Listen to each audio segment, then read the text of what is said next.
check cleared, Mr. Harmon. But frankly, we prefer the evening to feel more curated. That was what my daughter's mother-in-law said to me. Not hello. Not thank you for the $50,000 you wired last month. Just that. Curated, like I was a piece of furniture that didn't match the room. I stood there in the parking lot of the Aldercroft Country Club holding a dry cleaning bag with my good suit in it. And I thought, I have buried friends in foreign soil. I have identified men by their dog tags because there wasn't enough left of their faces. And this woman is concerned about the curation of her son's wedding reception. I didn't say any of that. I just smiled and told her I'd do my best to stay out of the way. That was my first mistake, not the last. My daughter's name is Noelle. She's 31 now. When she was 4, she used to climb into my lap every morning while I drank my coffee, and she'd press her ear against my chest, like she was listening for something. Her mother thought it was because she liked the sound of my heartbeat. I always thought she was just cold, and my chest was warm. Either way, it was the best part of my day for about 6 years straight. Her mother, my wife Diane, passed when Noelle was 16. Ovarian cancer. The kind that moves quietly until it doesn't. We had 11 months between the diagnosis and the funeral. 11 months of trying to keep things normal for a teenager who already knew nothing would be normal again. I was a 26-year Army veteran by then. 2 tours in Iraq, 1 in Afghanistan, a desk job at Fort Bragg for the last 8 years of my career. I knew how to compartmentalize. I knew how to function under pressure. What I didn't know was how to be a widower and a single father at the same time. And I won't pretend I handled it gracefully. I worked too much. I was too quiet at dinner. I missed 2 of Noelle's school plays because I couldn't figure out how to sit in an auditorium full of intact families without feeling like I was suffocating. But I was there. Always there. Even when I wasn't at my best. I drove her to every college visit. I helped her move into her dorm at UNC Chapel Hill with a rented truck, and a bad back, and 0 complaints. When she changed her major 3 times, I never said a word. When she calls me at 2 in the morning, her junior year, crying about a boy, I sat on the edge of my bed in the dark and talked to her for 1 hour and 40 minutes. I have the phone bill to prove it. After I retired from the Army at 53, I had a decent pension and enough savings to live simply. But I also had a business partner, a man I'd served with, 20 years my senior, who'd gotten out early and spent 3 decades building something. His name was Walt, and he'd bought a small private event venue in Raleigh back in the 90s, expanded it twice, and turned it into one of the most sought-after spaces in the Triangle. When he decided to retire for real, he offered me a partial stake. I knew the property, I knew him, and I had the capital. We structured it quietly. I became a co-owner of the Hargrove estate, named after Walt's mother. Not either of us. I didn't talk about it much. It felt like bragging, and I was raised not to brag.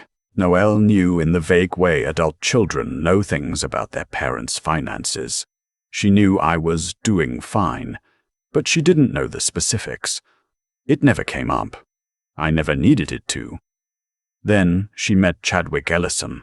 Chad, as he went by, was the son of Reginald and Sylvia Ellison of Charlotte. Old money. Not ancient, but the kind that had been sitting long enough to get comfortable and start making judgments. Reginald had made his fortune in commercial real estate in the 80s and 90s, and Sylvia spent the better part of each year making sure everyone in their social circle knew it. They had a membership at 4 different clubs, a lake house, a second home in Hilton Head, and opinions about everything. Chad himself was fine. I want to be fair. He loved Noelle, or at least he acted like it, and in the early months, she seemed genuinely happy. He had decent manners when it mattered, held doors, stood when I entered a room. He was 34, worked in his father's firm, drove a car that cost more than my first house. The problem was his mother. Sylvia Ellison was the kind of woman who made you feel inadequate without saying anything directly inadequate. She asked questions that weren't really questions. She'd look at your shoes when you walked in. When I told her at our first meeting that I'd retired from the army, she said, "Oh, how long were you in?" And when I said 26 years, she said, "That's so dedicated," in a tone that clearly meant she found it quaint. I let it go. Noelle was happy. That was what mattered. The engagement happened the following spring. Noelle called me from a restaurant in uptown Charlotte, crying good tears, and I sat on my back porch and cried a little myself. I thought about Diane. I thought about how she would have handled all of this so much better than I was going to. The wedding planning began immediately because Sylvia had opinions about venues, and Sylvia's opinions operated on a timeline. The number came up 4 months before the wedding. Noelle called on a Sunday evening, which I recognized even then as calculated. Sunday evenings were when I was most relaxed, most agreeable. She told me the venue they'd chosen was running about $112,000 all in, and that the Ellisons were covering $60,000. She asked quietly if I could cover the rest. $52,000. I said yes. Of course I said yes. She was my daughter. What I didn't know, and what I found out only much later, was that Sylvia had pushed for a venue that was specifically beyond what she knew I could comfortably manage. Not to bankrupt me, just to make the point that they were doing the larger share, to establish, before the wedding even happened, where the power in this new arrangement was going to sit. I wired the money in 2 installments, never missed a payment, never asked for a thank you. The morning of the wedding, I was at the Hargrove estate at 7 a.m. Not for the wedding. That was at the Aldercroft Club 40 minutes away, but because we had a corporate event running that afternoon and Walt needed me to confirm the vendor setup, I was in my old jeans and a flannel, directing a catering crew, and I felt completely at ease in a way I almost never felt at formal events. I went home, showered, put on the suit, grey wool, charcoal tie. Nothing flashy. I'm not a flashy man. I drove to the Aldercroft and arrived at 4:15, 30 minutes before the ceremony was scheduled. The parking attendant directed me to the east lot. I walked in through the main entrance, gave my name at the check-in table, and a young woman in a black dress found my name on the list and handed me a program. I took a seat near the aisle in the 3rd row on the bride's side. I wanted to be close enough to see her face when she walked in. Sylvia appeared about 10 minutes later. She looked at me with what I can only describe as calculated surprise, as if she hadn't expected me to be inside the building, then came over and sat beside me without being invited to. "You look nice," she said. "Thank you. Noelle is so grateful for everything you've contributed." She said, "contributed," the way you'd say donated about something you were giving away. "She's my daughter," I said. "There's no contribution. It's just what you do." Sylvia smiled with her mouth only and moved to the other side of the aisle. The ceremony was beautiful. I won't pretend otherwise. The space was gorgeous. The music was right. And when Noelle walked down that aisle on my arm, she looked like her mother, enough to stop my breathing for half a second. I handed her off to Chad, and I found my seat, and I sat very still and very quiet and tried to hold it together. I held it together. The reception was in the ballroom adjoining the main hall. Cocktail hour on the terrace first. I stood to one side with a glass of sparkling water. I don't drink anymore, haven't for years, and watched the guests move around each other with the practiced ease of people who spent a lot of time at these kinds of events. Charlotte money. Raleigh money.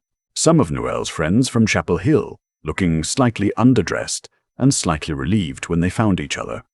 Chad's best man gave me a nod when he passed. A couple of Noelle's cousins found me, and we stood together for a while, which helped. Then the ballroom doors opened, and people began moving in for the reception dinner.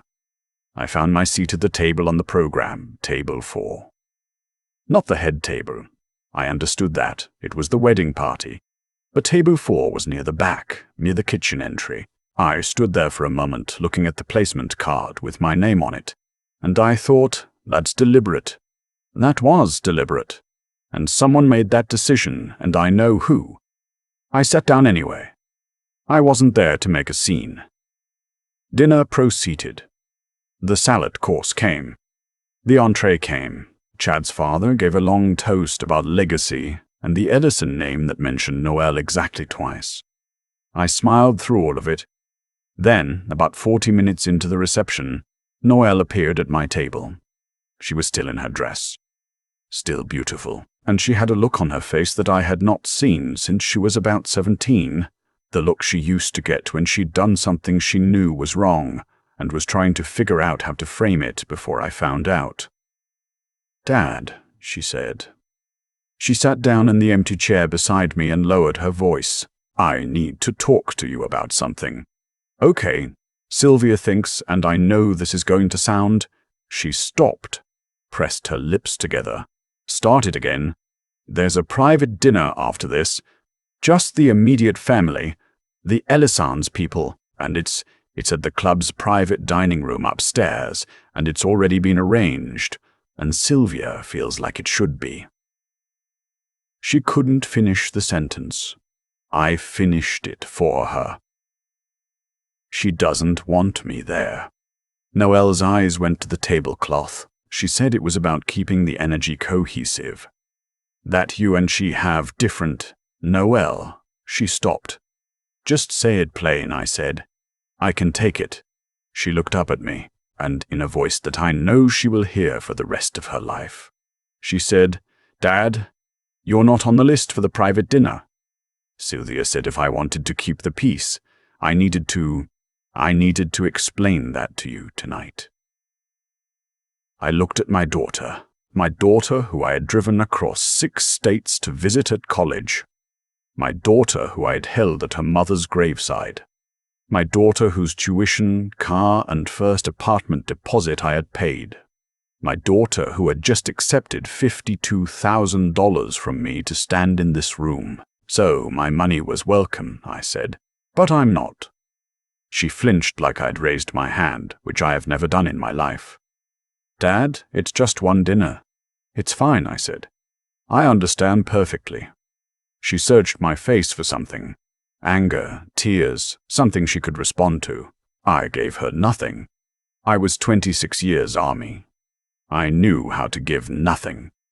"I'm sorry," she whispered. "Don't apologize to me," I said. "Go enjoy your wedding." She went. I sat at table 4 for 11 more minutes. I know because I watched the clock on my phone. I sat there and I thought about the kind of man I wanted to be in this moment. I thought about what Diane would have said. I thought about the men I'd served with, the ones who'd made harder decisions in worse circumstances than a country club dining room in North Carolina. Then I took out my phone and sent a text to Walt. "I need to make a call tonight. Something I should have done differently. Can you come to Hargrove tomorrow morning, say 8? Walt replied within 2 minutes. Already knew. Saw the venue. Should have said something. "I'll be there." I sat with that for a moment. Then I got up, straightened my jacket, and walked to the head table. Chad saw me coming. He stood, which I appreciated. "I need to speak with Noel for just a moment," I said. "I'll be brief." He nodded and stepped aside. "I'll be brief." He nodded and stepped aside. Noel looked up. Her eyes were red at the corners. I didn't sit down. I put my hand on her shoulder, the way I used to when she was small and scared, and I kept my voice low enough that only she could hear me. "You know I love you," I said. "That doesn't change tonight, but I want you to understand something, and I need you to actually hear it." I paused. "The money I gave you, that came from a man who spent 30 years of his life working for something. That came from a family legacy that has nothing to do with the Ellisons. And when you let someone treat that man like a vendor who already delivered the goods, you're not protecting the peace. You're just choosing a side." She started to cry. I squeezed her shoulder once and let go. "I'm going to head out," I said. "You have a good night, sweetheart. I mean that." I walked out of the ballroom, through the main hall, and into the parking lot. The night air was cool and smelled like cut grass and someone's cigarette from 20 feet away. I stood next to my truck for a moment and looked up at the sky. I didn't feel righteous. I didn't feel vindicated. I just felt tired and clear, the way you feel after a very long march when you've finally stopped moving. The call I made the next morning was to my financial advisor. I had set up a joint investment account 18 months earlier, a wedding gift I'd been planning, a starter fund in Noelle and Chad's names that I hadn't told them about yet. $140,000. The plan had been to hand them a letter at the private dinner that evening. I told my advisor to dissolve the account and redirect the funds. Then Walt and I sat on the porch at Hargrove with coffee and talked for 2 hours. Walt had known the Ellison family peripherally for years. Charlotte real estate circles overlapped with Raleigh ones more than people thought. He'd heard Sylvia's name attached to enough deals to have opinions about her character. He wasn't surprised by what had happened. He was sorry it had happened to me. "You know they're going to reach out," he said. "I know. Sylvia first, probably, to smooth it over in a way that's actually about getting ahead of whatever she thinks you might do." "Probably." "And then Noelle, when she understands what she actually passed up last night?" I nodded. Walt refilled my coffee without being asked. "What do you want to do?" "Nothing dramatic," I said. "I just want to be honest when the conversation comes." He nodded slowly. "That's the right call." Sylvia called on a Tuesday. 4 days after the wedding, she was warm in the way that people are warm when they're managing you. The kind of warmth that has an agenda underneath it. "I just wanted to reach out personally," she said, "because I think there may have been a miscommunication on the evening of the reception, and I would hate for there to be any hard feelings going forward, especially with the newlyweds just starting their life together." "Sylvia," I said. She stopped. "I'm not angry," I told her. "I want you to know that. I'm not going to cause problems for Noelle and Chad. But I'm also not going to pretend the evening went the way it should have. My daughter asked me to leave a room I had helped pay for. On the same night she accepted $52,000 from me, because you decided the atmosphere would be better without me in it. I think you know that's what happened. I think we can just agree on that and move forward." There was a long pause. "I understand you're hurt," she said finally. "I told you I'm not angry. I didn't say I wasn't hurt. I let that sit. But I meant what I said. I'm not going to be a problem. I hope Noelle and Chad build something good together. That's all I actually want." She said something about coffee sometime, and I said sure, and we both knew that would never happen, and we hung up. Noelle called that same evening. She didn't open with an excuse or an explanation. She just said, "Dad, I am so sorry." And something in the way she said it, not the smooth sorry of someone trying to fix a situation, but the ragged sorry of someone who'd been thinking about it for 4 days and finally run out of ways to avoid it, made me sit down. We talked for a long time. She told me that she had known when she walked to my table that night that she was doing something she couldn't take back.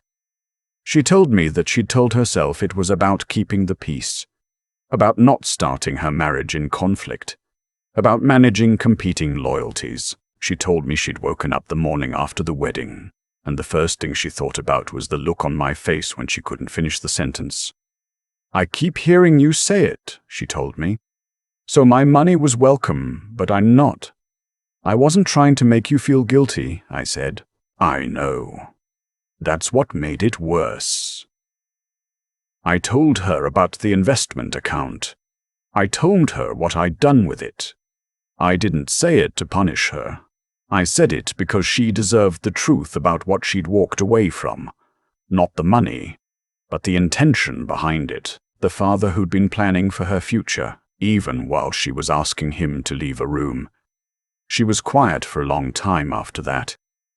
"I don't care about the money," she finally said. "I mean that. I care that you were planning it. I care that you were thinking about us when I wasn't thinking about you." "You were thinking about a lot of things," I said. "It was your wedding day. That's not an excuse." "No," I said. "It's not, but it's a reason, and reasons are allowed to exist without being excuses."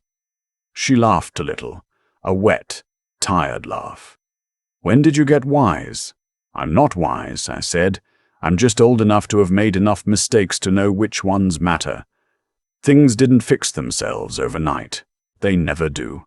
But they began to fix themselves, which is the only thing you can actually ask for." Noelle and I started having dinner once a month, just the two of us, at a diner in Carey that she'd loved since college, a habit we'd let lapse when Chad entered the picture, and the Ellison orbit began pulling her schedule into alignment with theirs. We talked about her mother more than we'd talked about her in years.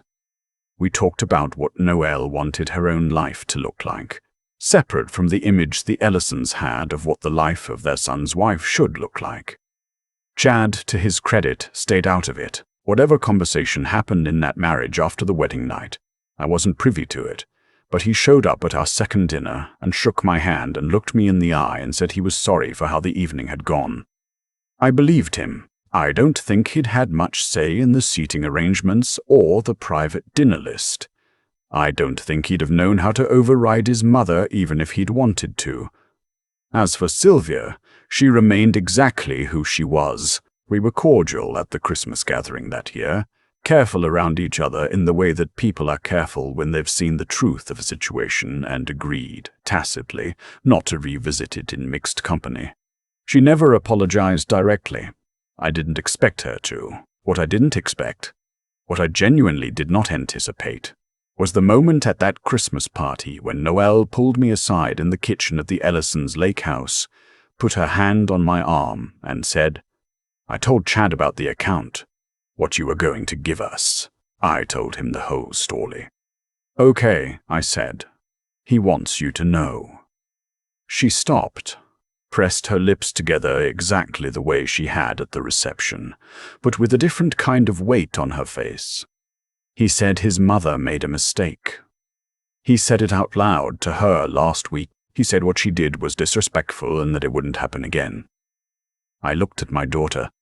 She had her mother's eyes and her mother's way of holding her chin up even when she was emotional. "How'd Sylvia take that?" I asked. Noelle's mouth curved just slightly. She said she needed some air and went out on the patio for 20 minutes. I thought about that. I thought about a woman who had spent her entire adult life controlling the atmosphere of every room she entered, and her son standing up at his own kitchen table and telling her she'd been wrong. "That took something from him," I said. "I know," Noelle said. I told him that. Walt retired fully the following spring and signed over his remaining stake to me. I am now the sole owner of the Hargrove estate. I have a good manager, a good staff, and more bookings than I can comfortably handle. I spend my mornings on the property and my afternoons doing what I want, which mostly means woodworking in my garage, calling my daughter, and taking long walks on a trail system near my house that I've been meaning to explore properly for 3 years and keep only getting a quarter of the way through. I think about that night at the Aldercroft sometimes. Not with anger. I meant it when I told Sylvia I wasn't angry, but with something harder to name. A kind of sorrow for the version of that evening that should have happened. The version where I walked into a room I'd helped pay for and was seen as a father and not a liability. The version where the private dinner upstairs included me, and where my daughter and I sat across the table from each other. And I slipped her an envelope and watched her face when she read what was inside. That version didn't happen. And I've made my peace with that. What I have instead is the version where my daughter woke up the morning after her wedding and couldn't stop hearing my voice. The version where she called me 4 days later and said she was sorry and meant it. The version where we go to a diner in Carey once a month and talk about her mother and she laughs at things I say. And sometimes she puts her head on my shoulder when we're in the parking lot saying goodbye, the way she used to when she was small. I'll take that version. A man who has lost as much as I have and gotten back even a fraction of it has no business being anything other than grateful. And I am. Mostly. On the good days, I genuinely am. There's a moment I keep coming back to. Not the one in the ballroom, not the placement card at table 4, but the one in the parking lot afterward. Standing next to my truck. The night air cool. No one watching. Just me and whatever I was going to decide to do next. I didn't do anything dramatic. That's the part that surprised even me. I've thought a lot about why.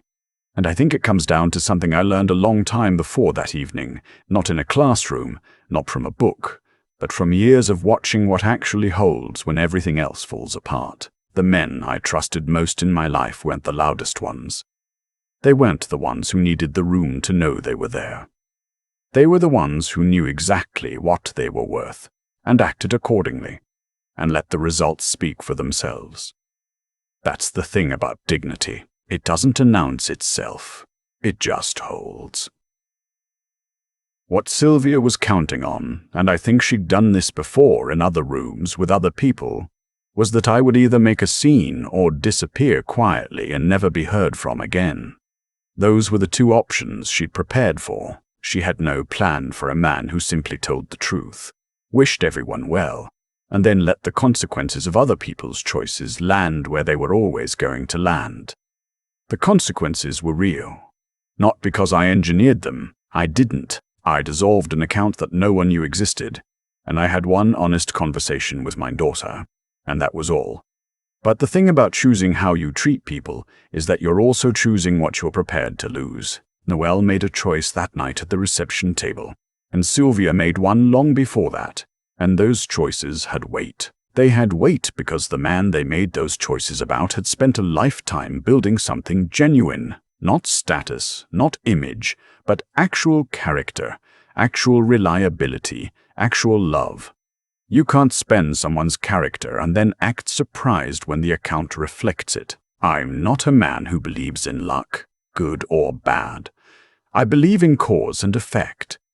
I believe that the kind of person you are, quietly, over time when no one is watching and there's nothing to gain, that person shows up eventually, not to get credit, just to be seen. And when my daughter woke up the morning after her wedding and couldn't stop hearing my voice, that wasn't fate or fortune. That was 31 years of a relationship that was real, even when it was imperfect. Even when I was too quiet at dinner and missed the school plays and didn't know how to be two things at once. She knew who I was. That's what she was sitting with. What I hope, when I think about Noelle and Chad and the life they're building, is that she carries something forward from all of this. Not the hurt. I don't want her carrying that. But the understanding that the strongest thing you can give the people who love you is your honest self, not the version that fits someone else's idea of what the room should look like. The real one. The one that shows up in a flannel at 7 in the morning because there's work to do and puts on a good suit when it matters and knows the difference between those two things. That's what I want for her. The kind of integrity that doesn't need the approval of the room to know it's in the right place, and the resilience to stay standing quietly when the room gets it wrong.